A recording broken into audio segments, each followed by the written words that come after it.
Bonjour à toutes et à tous, bienvenue dans Sans filtre, le débat de Jeune Afrique. Aujourd'hui, notre émission est consacrée au bilan de l'accord de paix signé il y a un an entre la République démocratique du Congo, le Rwanda, sous l'égide des États-Unis. Un an après, les combats se poursuivent toujours dans l'est de la RDC. Les relations diplomatiques entre le Rwanda et la RDC sont toujours au point mort. Présenté comme un tournant historique pour la région des Grands Lacs, cet accord devait ouvrir une nouvelle séquence, mettre fin aux combats dans l'est de la RDC, restaurer la confiance entre Kigali et Kinshasa et poser de nouvelles bases économiques dans la sous-région. Mais 12 mois plus tard, le bilan interroge, les combats se poursuivent et derrière les ambitions diplomatiques affichées, les réalités du terrain semblent avoir rattrapé les promesses de Washington. Alors cet accord était-il condamné dès le départ? Les États-Unis peuvent-ils encore servir de médiateurs dans ce conflit? Et quelles conséquences ce processus aura-t-il sur la stabilité de la RDC, ses relations avec le Rwanda, mais aussi sur l'avenir politique du président Félix Tshisekedi? Pour débattre avec nous, nous recevons sur notre plateau Jean-Claude Félix Chikaya, chercheur à l'Institut Prospective et Sécurité de l'Europe. Nous avons à ses côtés Valérie Touali, chercheur en géopolitique des conflits et de la sécurité collective, spécialiste de la région des Grands Lacs. Et nous avons Romain Chanson, journaliste à Jeune Afrique, spécialiste de la RDC. Bonjour à tous les trois et merci d'être parmi nous. Avant d'ouvrir ce débat, je vous propose de visionner une vidéo sur la situation en RDC. This is something that was not doable according to a lot of people, and not only is it doable, I think it's going to be a great miracle.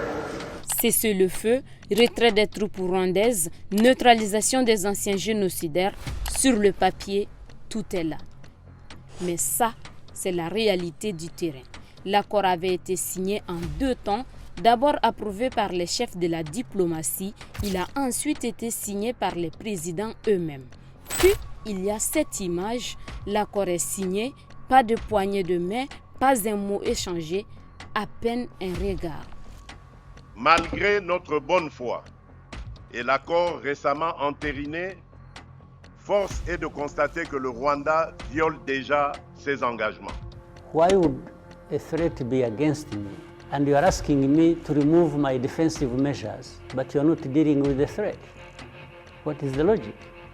Face à l'impasse, Washington impose des sanctions et dit espérer voir les troupes rwandaises se retirer avant la mi-juillet. De son côté, Kinshasa porte l'affaire devant la Cour internationale de justice. Mais le miracle annoncé attend encore. Valérie Touali, depuis la signature de l'accord de Washington, donc en juin 2025, le territoire contrôlé par le M23 a progressé d'environ 35%. Dans ce cadre, quel bilan tirez-vous de cet accord de paix? Pouvons-nous parler aujourd'hui d'échec?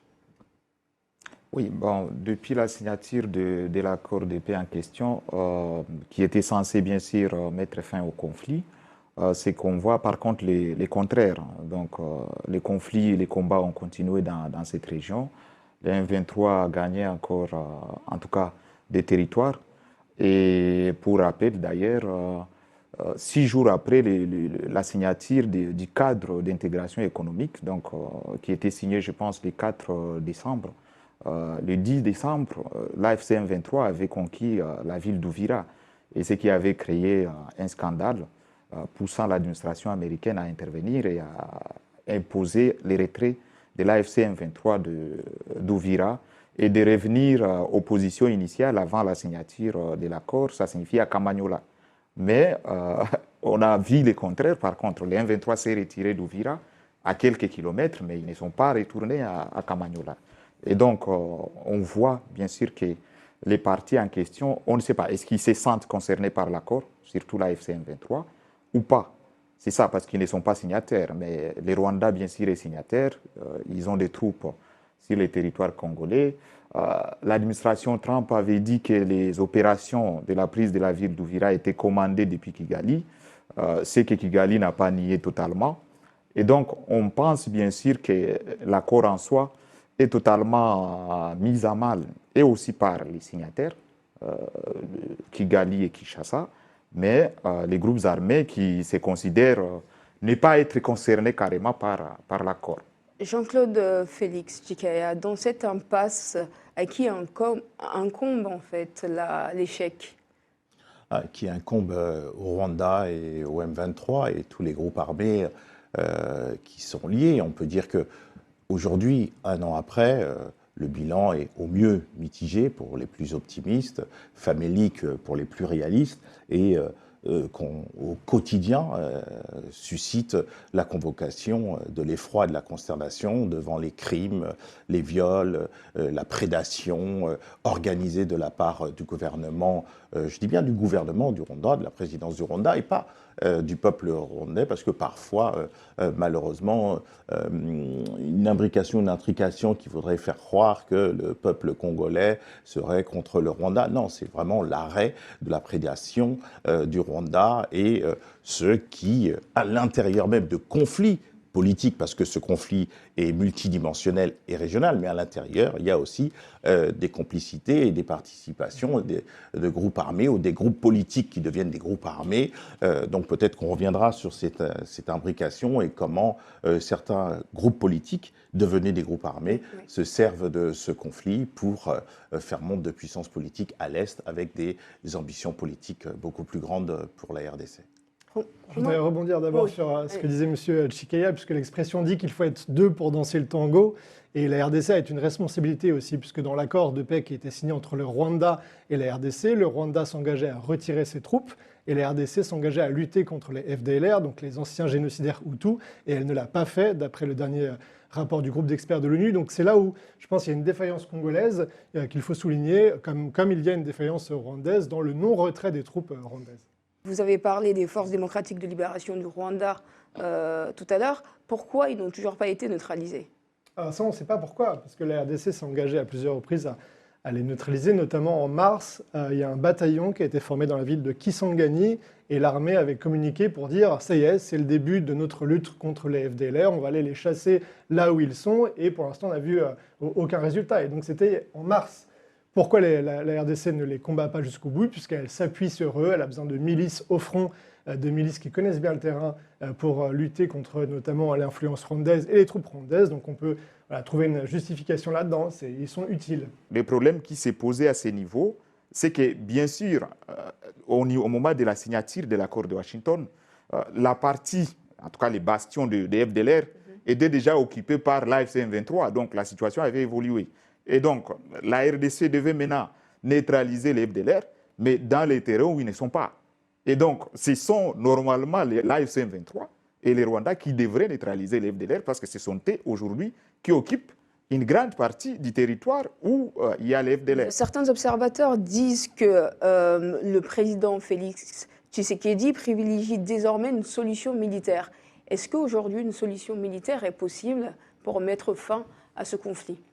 Je crois que les solutions exposées et mises sur table avant même le rapport, elles sont conjointes. C'est bien sûr la diplomatie, les différentes capitales. On parlait de Nairobi et notamment l'implication aussi de l'Angola et autres, le Burundi, l'Ouganda, tous ceux qui sont concernés, parfois même participant à la prédation et à toutes les intrications et imbrications où ils sont parfois derrière des milices avec une vision géoéconomique. Je parle de la prédation, de toutes les matières premières qui sont à l'intérieur de ce conflit. Je pense aussi que l'ambition géopolitique et géostratégique, c'est bien le fond du problème et non l'intérêt du peuple congolais et du peuple rwandais. Parce que les Rwandais et les Congolais n'ont pas de problématiques aussi profondes pour générer ce type de problème. Sur les FDLR, je voudrais revenir.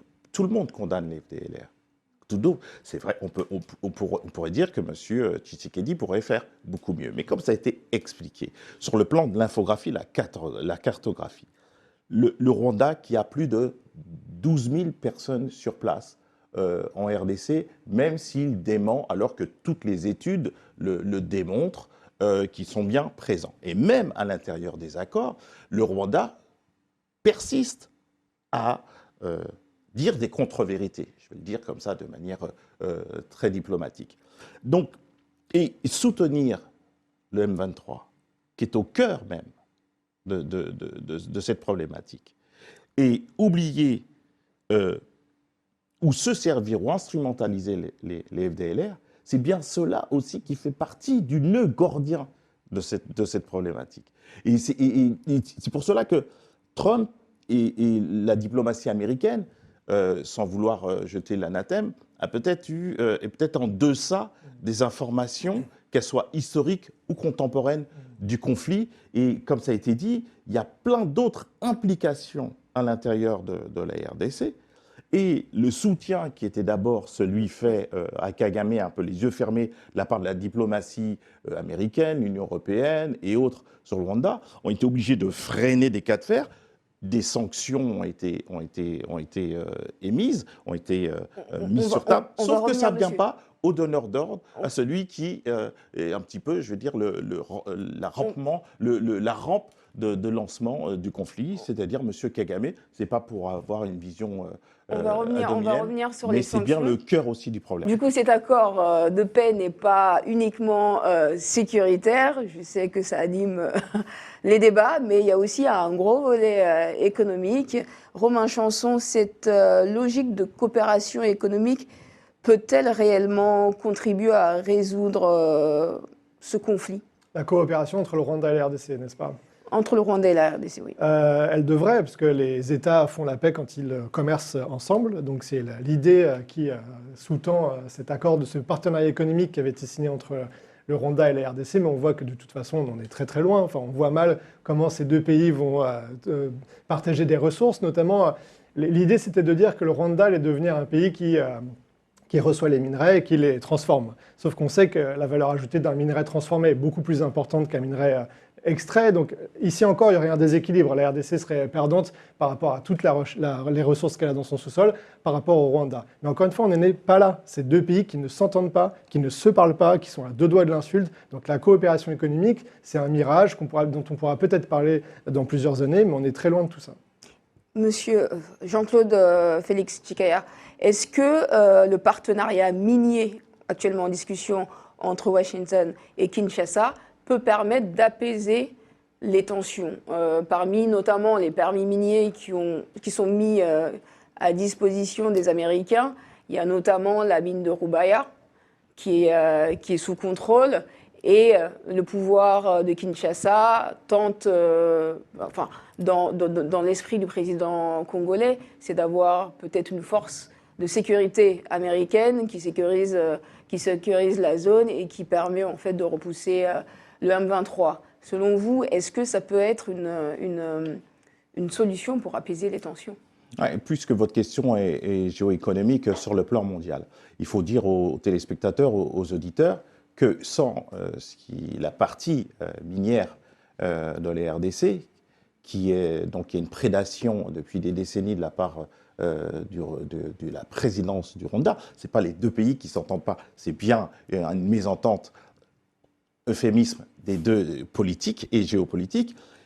On a tous des portables, des ordinateurs et autres. Sans cette partie de la RDC, il n'y aurait pas de portable ni d'ordinateur. Donc, ce n'est pas seulement un conflit qui devrait intéresser sur le plan local et régional, c'est bien un conflit qui ne désintéresse pas la partie géoéconomique de ceux qui sont nos opérateurs pour nos ordinateurs et autres. C'est bien un conflit mondial, habillé et maquillé en conflit régional. Il y a bien là des enjeux extrêmement puissants. C'est pour cela que M. Trump et son administration, l'Union européenne et autres, qui ne s'y trompent pas. C'est la géopolitique, c'est un rapport de force par définition. Donc, sur les accords miniers, ils sont iniques. Parce que là, c'est valider ce que fait et ce que faisait M. Kagame sur le plan de la transformation frauduleuse de tout ce qui appartient à 98% en RDC. Et dans les accords, eh bien, si je voulais dire cela de manière un peu rapide, ce qui est fait frauduleusement par un État donc par M. Kagame et sa présidence, a été validé par M. Trump pour, bien sûr, y repenser encore là, géopolitique, pour vraiment tout ce qui concerne vraiment la puissance technologique, géostratégique du monde, sauf qu'il oubliait tout ce qu'on a voulu, tous les trois, essayer de mettre en exergue avec vous, sur les implications qui sont politiques, sociétales, géopolitiques et psychologiques sur un peuple de RDC qui est multi-traumatisé depuis des décennies, voire un peu plus, parce que la colonisation et avant cette région est concernée. Donc c'est pour cela qu'il faut bien dire aux téléspectateurs que ce n'est pas quelque chose de contemporain. Là, il est bien, et je vous remercie de mettre l'accent sur cette région, mais sur le plan économique, il est important de dire que les rapports qui ont été, les accords qui ont été signés sont plutôt favorables à ce que faisait de manière frauduleuse M. Kagame. C'est pour cela que sur la photo, sur les images, on voit M. Tshisekedi très froid, qui, bien sûr, se sent floué, y compris le peuple congolais. Alors, je voudrais juste revenir sur donc, la question des responsabilités, parce que c'est la question qui nous anime aujourd'hui. Sur la question des FDLR, sur la question de l'accord économique, sur la question de la négociation parallèle avec le M23, tout a été accepté par le gouvernement congolais. De manière contrainte ou pas, je ne sais pas, mais tous les processus qu'on juge iniques ou déséquilibrés ou pas bons pour la population congolaise ont été négociés et validés par le gouvernement congolais. Mais personne ne dit ici qu'on est d'accord avec toutes les acceptations du gouvernement congolais qui sont parfois contraires aux intérêts du peuple congolais. On va revenir sur l'accord minier. Romain Chanson, pensez-vous que ces accords vont profiter aux populations congolaises ? Les accords miniers, non, je ne pense pas qu'ils vont profiter à la population congolaise. Bon, il y a normalement une redevance minière en RDC de 15%, donc qui est censée enrichir les communes et la population et ruisseler sur la population congolaise. Est-ce que c'est ce qu'on voit aujourd'hui? Je ne sais pas. Donc ce n'est pas parce que les Américains vont acquérir 2 mines qu'ils n'arrivent toujours pas de toute façon à faire opérer que la population congolaise va bénéficier de cet accord avec les États-Unis. Les Américains pourraient peut-être à l'avenir investir plus, de manière plus considérable en RDC. Ce n'est pas le cas. Il y a juste 2 entreprises minières, donc c'est assez limité pour l'instant. Valérie Toali, tout à l'heure, on a parlé des sanctions de la part des États-Unis, notamment à l'endroit de certains opérateurs économiques rwandais. Ces sanctions constituent-elles une véritable victoire diplomatique pour Kinshasa ? Une victoire diplomatique, oui, du point de vue du pouvoir de Kinshasa, mais sur les conflits, je ne pense pas. Je ne pense pas. Pourquoi? Parce que, bien sûr, comme l'a dit Félix d'ailleurs, c'est que ce n'est pas seulement les Rwandais qui est impliqué dans les pillages des ressources au Congo. Kagame l'a dit d'ailleurs qu'on s'acharne sur lui, mais lui n'en tire qu'un petit bénéfice. Ça signifie que s'il faudrait sanctionner, il fallait suivre toute la chaîne. Et on arriverait aux États-Unis, on arriverait en Europe, on arriverait en Asie. Donc l'administration Trump, je pense qu'elle essaye de distraire les pouvoirs de Kinshasa et de leur montrer qu'on fait quand même quelque chose. Et par rapport aux conséquences des sanctions sur les conflits, on sait bien sûr que ces sanctions sont toujours inefficaces. On a vu en 2013, au moment encore du M23, le président Barack Obama avait appelé Kagame par téléphone et lui dire directement « retirez vos troupes ». Et Kagame s'était exécuté, ils ont retiré les troupes. Et c'est ce qui fait que la MONUSCO et les FARDC avaient vaincu les M23 à cette époque-là. Et pourquoi l'administration Trump ne le fait pas aujourd'hui, si vraiment l'objectif c'était de mettre fin au conflit? Nous allons maintenant visionner l'interview du ministre des Affaires étrangères du Rwanda chez nos confrères de France 24. C'est une contradiction flagrante. Tout d'abord, nous sommes déçus par la partialité de plus en plus criante du médiateur américain. Ce n'est plus un médiateur neutre. En tout cas, il y a des problèmes de partialité. Ça veut dire qu'ils ne sont plus neutres. Ça se voit sur le terrain. Donc, lorsque Marco Rubio dit que le Rwanda est en train de mettre en œuvre ses obligations... À cause des sanctions. En restant silencieux. Ce n'est pas à cause des sanctions. C'est ce qu'il dit. Non, ce n'est pas à cause des sanctions. C'est à cause des engagements que nous nous sommes fixés comme pays. Et que Marco Rubio aussi dit que la RDC ne met pas en œuvre ses recommandations. Alors pourquoi y a-t-il des sanctions contre seulement l'une des parties? Pourquoi? C'est les problèmes de partialité. Valérie Toali, est-ce que Washington est un réel allié de Kinshasa aujourd'hui?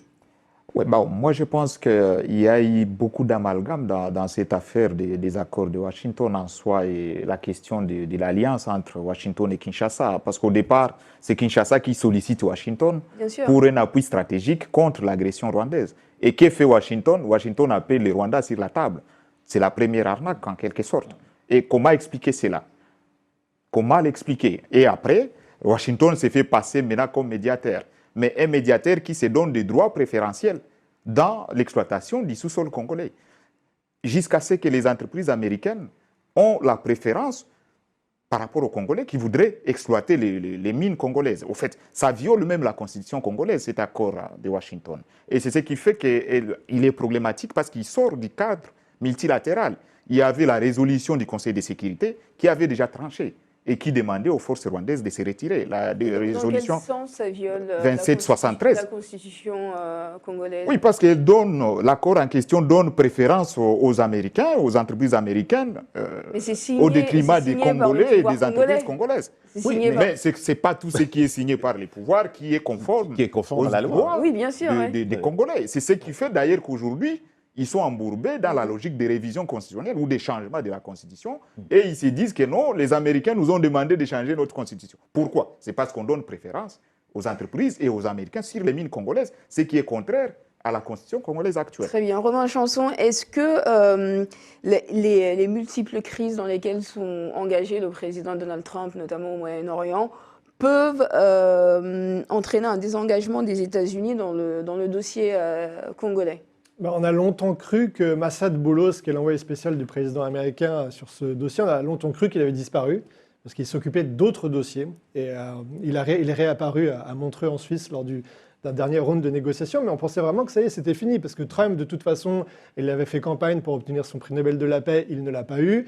Et depuis le jour où les États-Unis se sont engagés dans ce processus de médiation, Trump a considéré que la paix était retrouvée au Congo.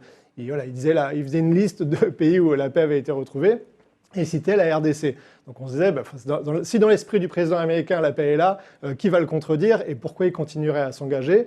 Donc aujourd'hui, on voit que les Américains, voilà, ils mettent les formes en corps, ils font se réunir des gens, ils sanctionnent, mais on craint notamment une Congo-fatigue, c'est-à-dire qu'on ne s'intéresse plus à ce conflit qui dure depuis 30 ans, et les Américains, on peut considérer qu'ils ne sont pas forcément en mesure d'y mettre un terme dans les prochaines années. Jean-Claude Félix Tshikaya, est-ce que le président Félix Tshisekedi, qui a cette volonté de lancer sa réforme constitutionnelle, peut profiter du partenariat entre la RDC et Washington pour pouvoir dérouler son projet? Son projet, c'est un projet unique qui, malheureusement, ne voit pas l'intérêt des Congolais en premier. Quand il est arrivé au pouvoir ou quand il militait au sein du parti de son père, et son père aussi était toujours contre les troisièmes mandats, mais presque au péril de leur vie pour beaucoup de militants qui sont en prison, emprisonnés ou dans une mort sociale et aujourd'hui.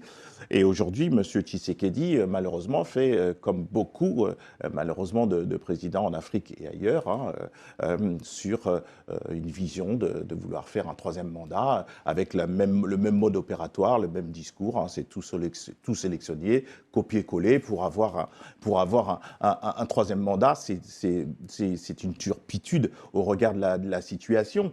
Parce que tout à l'heure, on parlait des mines. Excusez-moi de souligner encore un aspect sociologique. Mais dans les mines, on trouve des milliers d'enfants, au lieu d'aller à l'école, qui meurent dans les mines pour que nos portables, pour que nos ordinateurs et autres marchent dans le monde entier. Et ce monsieur, devant une situation de cette ampleur, qui n'est pas la sienne, elle était là avant qu'il arrive. Donc, essayer d'instrumentaliser cette situation pour présenter la majorité du peuple congolais est vent debout et voit bien sûr la machination. Oui, regardons ensemble un extrait de l'intervention du président congolais qui nous parle de cette réforme constitutionnelle. Les Américains nous ont exigé certaines réformes qui doivent se faire au niveau de la justice. Ces réformes ne se feraient pas sans réviser la Constitution. Donc vous allez nous interdire de la réviser parce qu'il y a 2 pelés et 3 tondus qui ne veulent pas qu'on touche à la Constitution. Et on va condamner tout un pays toute une nation pour faire plaisir à ces deux pelés et trois tondus. Valérie Touali, je vous vois sourire. Qu'est-ce que vous pensez des déclarations du président et est-ce que ce référendum est possible dans la situation sécuritaire dans laquelle nous sommes aujourd'hui en RDC? Non, le contexte ne les permet pas. Même la simple révision dans les contextes d'occupation, d'agression, la Constitution ne les permet pas. Et si on allait plus loin pour organiser les référendums, alors qu'on refuse d'organiser les élections en 2028 en 2028 parce qu'il y a conflit, c'est assez contradictoire. Les référendums, c'est plus qu'une élection. Et donc, si on doit organiser les référendums, il faudrait d'abord organiser les élections pour finir son mandat et partir. Et donc, le contexte actuel ne les permet pas. Ceux qui ont voté la loi sur les référendums en question, quel serait leur siège si on organisait les référendums et que cette partie qui est occupée, les deux Kivu, donc les nord et les sud Kivu qui sont occupés, ne vont pas, la population ne va pas participer à ces référendums-là. Ça signifie que de facto, on irait dans une logique de balkanisation des faits. D'ailleurs, Jean-Claude Félix Tshikaya, le président congolais met de côté cette idée de dialogue national inclusif. Est-ce que selon vous, aujourd'hui, il est possible de modifier la Constitution sans mener ce dialogue entre tous les Congolais? Il ne faut pas prendre le peuple congolais pour un pot de fraises. On sait très bien, on a très bien lu, ça bruise depuis 2 ans, que par l'intermédiaire de son parti, par l'intermédiaire de ce qu'on sait, que M. Félix Tshisekedi, comme d'autres, en plus, parce que c'est le même mode opératoire des pays, des régimes frontaliers et autres. Oui. C'est-à-dire que vraiment, c'est ostentatoire, c'est tellement ostensible que c'est d'un irrespect à l'égard du peuple congolais, qui d'ailleurs rend caduque parfois d'autres discours sur la résolution du conflit, sur autres. Là, vraiment, il va à l'inverse de ce qu'il a conduit à mener campagne pour arriver au pouvoir. Oui, Romain Chanson. Je suis d'accord avec vous. D'ailleurs, les partisans de Félix Tshisekedi, en off, nous disent pourquoi nous on ne le ferait pas? Pourquoi on ne resterait pas au pouvoir alors qu'on traverse le fleuve et le président Denis Sassou Nguesso se maintient au pouvoir depuis des années? Pourquoi on ne se maintient pas au pouvoir alors que le président rwandais Paul Kagame se maintient au pouvoir et qu'on juge que son pays est bien tenu et se développe? Donc voilà, l'idée de dire nous, il faut qu'on arrête cette limite des mandats, il faut qu'on se maintienne au pouvoir. Et Félix Tshisekedi est investi d'une mission qui le dépasse, qui est de mettre fin à cette guerre, mais aussi de développer le Congo. Donc il voit en lui une forme de figure qui serait plus forte que celle du président, et donc il considère qu'il doit rester au pouvoir. Toujours pareil, le même discours messianique qui veut essayer d'offenser les intelligences de tous et de chacun. Mais bon, on sait très bien que c'est maintenir un pouvoir qui agit avec un népotisme effréné. Donc bien sûr, c'est enfreindre la loi, quoi. On va conclure, Valérie Touali. Est-ce que l'accord de Washington peut-il encore produire des effets positifs ou faut-il considérer aujourd'hui qu'il appartient au passé? Bon, l'accord de Washington, il y a des aspects importants par rapport à cette question. C'est que, bon, si les signataires respectent leurs engagements, bien sûr, on peut arriver à des résultats qui soient positifs. Mais s'ils ne respectent pas leurs engagements, la suite est connue et on est en train de la vivre sur terrain. Donc les conflits, les combats continuent. Mais un aspect très important, et même si ils respectaient leurs engagements, l'accord de Washington ne règle ou ne considère que les conflits congolo-rwandais. Et qu'est-ce qu'on fait du conflit burundo-burundais? Qu'est-ce qu'on fait du conflit ougandais-ougandaise qui se passe dans l'Est du Congo? Parce qu'on est dans un contexte, au fait, dans un complexe conflictuel régional.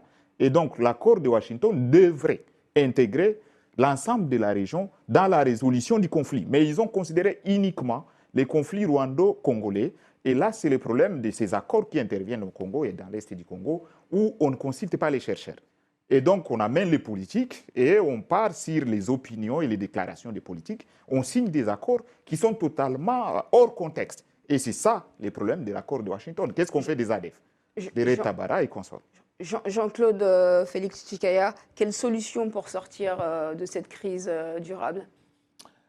Que déjà ce qui a été signé soit respecté, mais revu aussi et corrigé, parce que c'est vrai qu'il y a des amalgames, et qui amalgament diffament. Il y a certains groupes et certains partis qui sont à l'intérieur ou mis à l'extérieur de cet accord, mais qui sont complètement donc ostracisés et mis de côté, alors qu'ils sont très agissants sur le terrain. Et la partie économique, qui d'ailleurs, qui l'emporte, c'est M. Trump, que ce soit ce qu'il a signé avec le RDC et avec le Rwanda et avec toute la partie géoéconomique. C'est pour cela que je pense que les États-Unis vont rester sur ce conflit et vont tout faire, donc vont sanctionner un petit peu plus le Rwanda et vont contraindre peut-être M. Tshisekedi à revoir ses velléités d'un troisième mandat et permettre là donc un débat plus pluraliste et inclusif pour pas que se rajoute au conflit à l'Est un conflit politique qui embrase la RDC. Le mot de la fin, Romain Chanson ? Non, je dirais que Donald Trump, vous disiez qu'il a, les gains ne sont que pour lui. Pour l'instant, il n'a rien gagné, Donald Trump, puisque... Non, mais sur le plan prospectif. Bien sûr. Regardez l'accord sur le plan économique, c'est clair comme de l'eau de roche. Oui. Il ne perd ni d'un côté ni de l'autre, et notamment sur le plan géoéconomique, avec je parle du coltan, du cobalt, et tout ce qui nous permet d'appeler, de taper sur nos ordinateurs, et toute la transition dite écologique et technologique. En tout cas, moi, je ne veux pas enterrer ce processus de paix, puisqu'il est très jeune. Là, on s'intéresse au 27 juin 2025, mais l'accord a été signé par les présidents le 4 décembre, donc il n'y a même pas un an. Là, on est un peu pressés, nous, de voir les fruits de cet accord. C'est peut-être nos déceptions qui nous ont montré peut-être des l'exigence. Mais en tout cas, notamment quand on écoute la partie rwandaise, elle dit que cet accord, c'est le meilleur qu'il soit. Ils se sont mis d'accord autour, ils ont négocié pendant longtemps. Il y a beaucoup de dispositions qui font que voilà, c'est un bon accord. Est-ce que c'est de la mauvaise ou de la bonne foi? Je ne sais pas, puisqu'il n'est pas mis en place. Mais en tout cas, il y a des textes qui sont là, il faut juste les appliquer. On a une évolution du rapport de force. Voilà, on voit aujourd'hui que les Américains sont plus du côté des Congolais. Longtemps, les Congolais ont été quand même sous la menace des Rwandais. Donc tout ça évolue très rapidement, mais la base de travail est là. Les Américains ne sont pas du côté des Congolais. Ouais. C'est que plus ils s'intéressent à la problématique, plus ils voient ce qui est fait de scandaleux de la part du Rwanda. C'est pour ça qu'ils vont vers le Congo, vers la RDC, qui leur a demandé d'intervenir. On dit la même chose. On dit la même chose, mais bon, voilà, c'est pour dire que, enfin, si au moins 70% de ce qui a été signé, ça ferait peut-être faire un bond à la situation sur le plan positif et résolutif. On va s'arrêter là. C'est la fin de cette émission. Merci beaucoup à nos invités d'avoir débattu sur le plateau. Merci au public qui nous ont suivis. Vous pouvez retrouver cette émission sur toutes les plateformes de Jeune Afrique. Et à bientôt pour un nouveau numéro Sans filtre.